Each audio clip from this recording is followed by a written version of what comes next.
Hi, this is Mark from Altcoin Buzz, and today we're going to take a look at Bitcoin once again, and we're going to take a look at it from a big picture standpoint and take a look at some things that are very positive that may be signifying that we're coming out of this bear market. Could that be the case? Well, I'm going to lay out a few things and let you decide at the end. We're going to do that very quickly here, so let's get started. Okay, let's start off with Bitcoin on the USD 1 week chart, stepping back and looking at the 1 week chart, using the Heiken Ashi candles, which just kind of evens things out a little bit more for us. It averages out the price action to look at it. And it's not a mystery to anyone that we've been trading sideways, pretty much trading flat in a very tight price range for the last couple months. And this is actually a good thing we're going to talk about as we dive deeper into the charts and start drilling down into the time frames a little bit closer. The thing that we talked about last week was the MACD, that the indicator that gives us kind of that short-term momentum. It did cross over to the positive last month. That divergence is getting a little bit greater, not much, but it's getting greater. We like to see that. This would even be better if there was some volume behind it, which we don't have.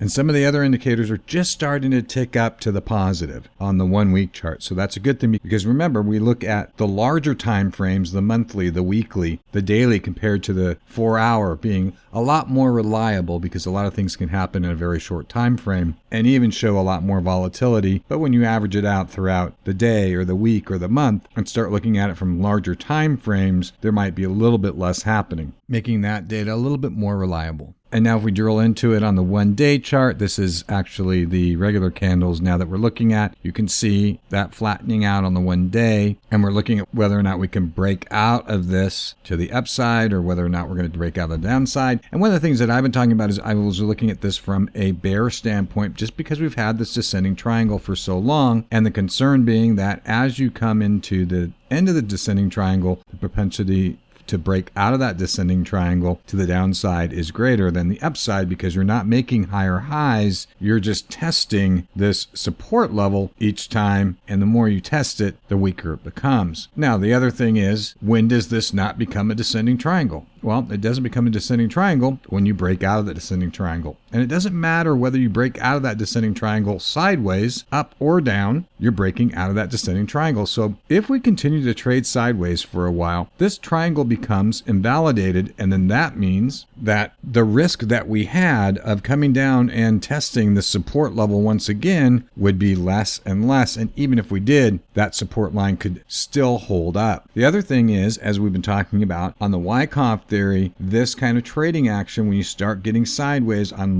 low volume, you start losing your volatility and you start getting into an accumulation phase. That becomes the end of a bear cycle when you're in the accumulation phase, and you start looking for some markups and retesting of these support levels to begin a new trend. So the longer that we trade sideways, actually the more bullish I become. So when are we going to break out of this bear market? Well, I'll show you some things that are a little bit more hypothetical rather than theoretical, and we'll just have some fun with this to see from a timing standpoint how this might line up for us to break out of this bear cycle and get into a bull cycle. We got our 50 and our 21-day moving averages lying right on top of each other, which means that we just have absolutely no price movement happening. Our resistance levels haven't really changed from that $6,500, $6,600 area, although we have a flattening out of the cloud right now happening. You can see right in here at where the price is at $6,400. So if that continues on, that will become our new resistance area for us, with a very tight secondary resistance area of around $6,600. And of course, our support area that we're hoping to continue to hold is at that $6,000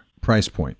So what we're looking at now, and this is on the 3-day chart just to shorten it up a little bit, but the last time Bitcoin went into this cycle, it started back here in 2013 and didn't get back up to that all-time high until January of 2017. So 1,186 days from here to here, for Bitcoin to get back up to its all-time high. If we took that and extended it out in the same kind of cycle that it was in 2014, although I don't look at Bitcoin being the same as 2014, and I'll explain why, it's pretty obvious, but if we did extend out that 1,186 days on the Bitcoin cycle that it followed back then, we'd be into January of 2021 before we'd see, theoretically, the $20,000 level again. I think we could all agree that Bitcoin is not in the same kind of maturity maturity level that it was back in 2014. It's much more mature now. It's much more of a mature market. The technology has come a long way. The awareness of Bitcoin has come a long way. There are many more exchanges that you can trade Bitcoin on now, or that Bitcoin is available on. And we know the fundamentals are coming along for big money to get into the market. Many of it probably already has come into the market. But if we did a half-life on Bitcoin and said, okay, so let's just take a half-life of Bitcoin, then when would Bitcoin theoretically break back up and get to its all-time high of $20,000 again? And that would be June of next year. Again, that's just taking half-life, about roughly 600 and some days, and Bitcoin kind of following this trajectory on the yellow line. But there's another tool that we can use, and then we'll apply that green line to it here just in a minute. The other thing that we can use is a Fibonacci timeline. And the Fibonacci timeline works in very much the same way as a Fibonacci retracement tool does. It uses the same cycles, but it goes in the length of time. And if we set the Fibonacci timeline at where the all-time high was on Bitcoin, and when it broke back out and up into its bull run again, which is back in here, this is where the last pivot low was for Bitcoin at that time, and it started back up into its $20,000 run, the next cycle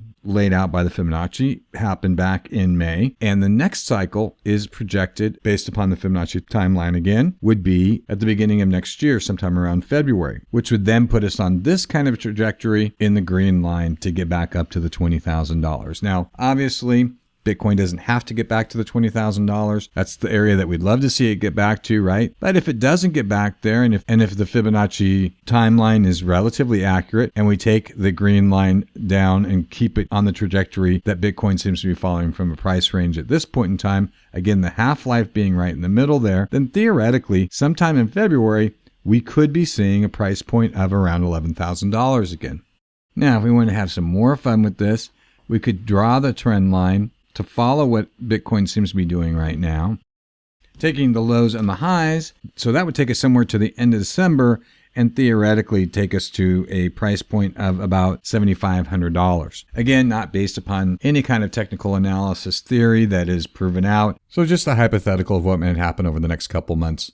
Anything can happen in Bitcoin, right? And even the Wyckoff theory suggests that a lot of times that next markup movement, that next trend comes from a spring, which would hit the prior swing low, shaking out kind of the final weak hands before making the next move up, which we've talked about would be that $55,000 to $5,000 range. I'm not saying that that can't happen. We've seen lots of stuff happen in the last couple months, but it also doesn't have to happen. Now, why wouldn't I think that there's a $20,000 level coming again in the first quarter of next year? With all the great stuff happening as far as Fidelity getting involved, the potential of an ETF getting approved, let's say that it does get approved, with BACT happening, well, that's all well and great, but that institutional money is going to be done over the counter. We're not going to see that happen in the exchanges.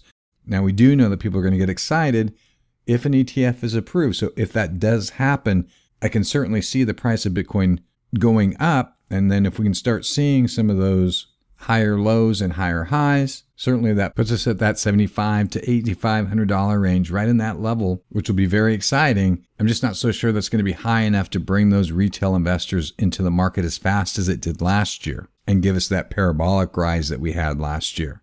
Remember, that institutional money is not going to be traded on exchanges, so we're not going to see it show up on exchange pricing. Certainly there'll be some excitement around it. Certainly I think it'll start moving Bitcoin up. I just don't know that we're going to see $20,000 by the end of first quarter next year. I'm hoping the charts prove me wrong and we all make a lot of money very quickly and a lot more than we did last year. But I'm preparing myself for a long ride. That'll wrap it up for tonight. I hope this helps you out. Please hit that like, subscribe button, and also hit the bell so that you're alerted when these videos pop up. Visit us on altcoinbuzz.io. And until next time, may all your trades be good ones.